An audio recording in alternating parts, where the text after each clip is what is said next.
салому алайкум дӯстони азиз, хушомадед ба канали Шараф Медиа. Имрӯз мо тасмим гирифтем ки дар бораи яке аз қаҳрамонҳои филми арӯси замонавӣ Берг Ҷанкат яъне Ҷамол ба шумо маълумот диҳем. Барои пешрафти кори мо шумо дар комментария фикру ақидаҳоятонро нависонед ва дар видео лайк гузоред ва инчунин дар канали Шараф Медиа обуна шавед ва дӯстони худро даъват намоед. Барои дастгирии ҳаматон ташаккури зиёд. Ба шумо тамошои ба фароғат хоҳонам.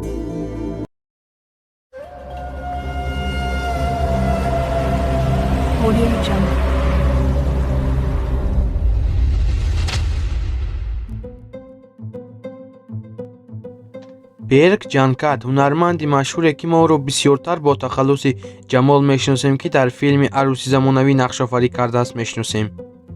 Берг Ҷанкат 9 майи соли 1984 дар шаҳри Анқараи Туркия ба дунё омадааст ва ҳаёти кӯдакиашро низ дар он ҷо гузаронидааст. Ӯ мактаби миёнаро дар зодгоҳаш яъне дар Анқара хатм кардааст. вақте ки ӯ хурд буд, оилаи ӯ ба шаҳри Искешерияи Туркия сафар мекунад ва онҳо як муддат дар он ҷо меистанд. Берг Ҷанкат аз хурдӣ на он қадар ба актёрӣ шавқу ҳавас дошт. баъди хатми мактаб ӯ ба донишгоҳи ба номи Билкет дар факултати тарроҳӣ дохил мешавад ва донишгоҳро бо муваффақият хатм мекунад. Берг Ҷанкат пас аз хатми донишгоҳ ба шаҳри Истанбул барои кор кардан ба ҳайси ороишгари графикӣ сафар мекунад ва дар он ҷо бо як дӯсташ кору фаъолият мекунад. Берг Ҷанкат баъди ба Истанбул омаданаш тасмим гирифт ки ҳунарманд шавад. ӯ таълими махсуси актёриро дар Академияи Олмӯз-Беч санатаве гирифтааст ва пас аз он ӯ дар як театру кору фаъолиятро шурӯъ кард. Берг Ҷанкат аввалин маротиба ӯ дар як барномаи театрӣ бо номи Ашнун бо тахаллуси Ҳалдун Танер нақшофарӣ кардааст. бисёриҳо мехостанд фаҳманд ки Берг Ҷанкат ягон дӯстдоштае дорад ё на, вале маълум мешавад ки ӯ муносибатҳои худро аз ҳама пинҳон мекунад. Берг Ҷанкат бо кӯзем Караҷа яъне Фотимагуле ки мо мешиносем муносибат доштаанд, аммо бадбахтона ин муносибат дер давом накард ва онҳо аз ҳамдигар ҷудо шуданд. моҳи феврали соли 2019 овозаҳое дар бораи муносибати нави ошиқонаи Берг Ҷанкат пахш шудааст. мувофиқи маълумоти гирифтаамон, Берг Ҷанкат бо Динар Дениз муносибат доштаанд. Берг Ҷанкат аз соли 2013 то соли 2014 дар силсила филми Сана Бирсив Веречем бо тахаллуси Саваш нақшофарӣ кардааст. соли 2014 ӯ дар силсила филми Меджезир бо тахаллуси Ҷем нақшофарӣ кардааст. аз соли 2014 то соли 2015 ӯ дар яке аз силсилафилмҳои машҳуре бо номи Гузел Койлу яъне арӯси замонавӣ бо тахаллуси Ҷемал нақшофарӣ кардааст. аз соли 2015 то соли 2016 дар силсилафилми Муҳташаи Узум Косем бо тахаллуси Алекс ва Искендер нақшофарӣ кардааст. соли 2017 ӯ дар силсилафилми Юлдузлар Шаҳидимӣ бо тахаллуси Ара нақшофарӣ кардааст. соли 2018 ӯ дар силсилафилми Гулизар бо тахаллуси Мурод ҳунарнамоӣ кардааст. соли 2019 бошад ӯ дар силсилафилми Мир Делӣ ҳунарнамоӣ кардааст. инак мо ба анҷоми барнома расидем. барои пешрафти кори мо шумо дар комментария фикру ақидаҳоятонро нависонед ва дар видео лайк гузоред ва инчунин дар канали Шараф Медиа обуна шавед ва дӯстони худро даъват намоед. барои диққататон ташаккури зиёд. хайр то барномаҳои дигар. худо ёру мададгоратон бод.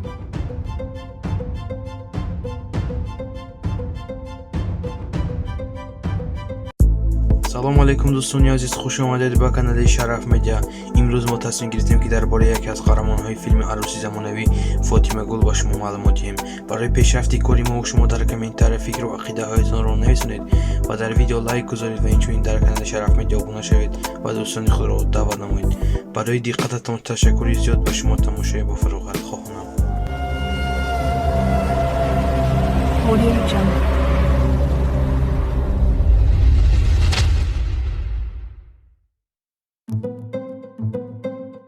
гузел караҷай ҳунарманди машҳуре ки мо ӯро бисёртар бо тахаллуси фотимагул ки дар филми арӯси замонавӣ нақшофарӣ кардааст мешиносем.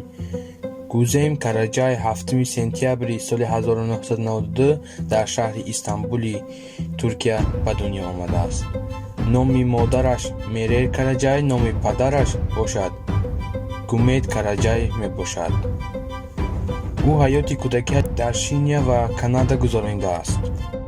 вақте ки ӯ хурд буд, оилаи онҳо ба Амрико сафар мекунанд. гузел Караҷай соли 2007 вақте ки 14-сола буд, ба шаҳри Истанбул бармегардад ва мактаби миёнаро бошад дар он ҷо хатм мекунад. пас аз хатми миёна ӯ ба донишгоҳи давлатии шаҳри Истанбул дар факултати забон ва адабиёти фаронсавӣ дохил мешавад. гузел Караҷай забони англисӣ ва фаронсавиро хуб медонад. баъди дохил шуданаш дар донишгоҳ, гузел Караҷай тасмим гирифт ки дар озмуни зебои мисс Туркия, яъне зеботанами Туркия иштирок намояд. ин озмун 2 июли соли 2011 баргузор шудааст. дар ин озмун бошад ӯ ҷои дуюмро ишғол кард. гузел Караҷай аввалин маротиба дар силсилафилми Мутташе Лизо дар мавсими якум нақшофарӣ кардааст. ва ногуфта намонад ки гузел Караҷай 16 сентябри соли 2017 бо дӯстдоштаи худ, яъне Кегме Киҷи оила барпо мекунад, яъне хонадор мешаванд. гузел Караҷай соли 2011 дар силсилафилми Муттаже бо тахаллуси Чарӣ нақшофарӣ кардааст. соли 2012 бошад дар силсилафилмҳои Эмрин Элӯ бо тахаллуси Гунеш Санҷака ва боз дар силсилафилми Эве Душе Ялдирим бо тахаллуси Музес нақшофарӣ кардааст.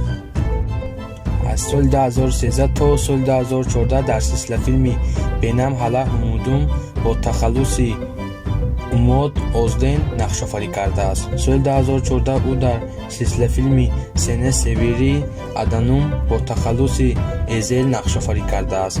аз соли 2014 то соли 2015 ӯ дар яке аз силсилафилмҳои машҳур бо номи Гузел Койлу, яъне арӯси замонавӣ бо тахаллуси Гул нақшофарӣ кардааст. соли 2016 ӯ дар силсилафилми Истанбул Суканглару бо тахаллуси Азмӣ нақшофарӣ кардааст. соли 2017 ӯ дар силсилафилми Игеник Фрумта бо тахаллуси Дениз ва боз дар силсилафилми машҳур Кара Севда бо тахаллуси Мерҷан Кучук Артак бо тахаллуси Чере ва боз дар силсилафилми Оилавию Ду бо тахаллуси Султан нақшофарӣ кардааст. соли 2018 ӯ дар силсилафилми Инсонлук Сучук бо тахаллуси Сунат Деременҷе Кукум Гиглерчеге драма бо тахаллуси Хде Соседик Деге бо тахаллуси Селем ва боз дар силсилафилми Орҷаник Аш бо тахаллуси Мерве нақшофарӣ кардааст. соли 2019 ӯ дар силсилафилми Бизим Семсин Чоҷуклару нақшофарӣ кардааст.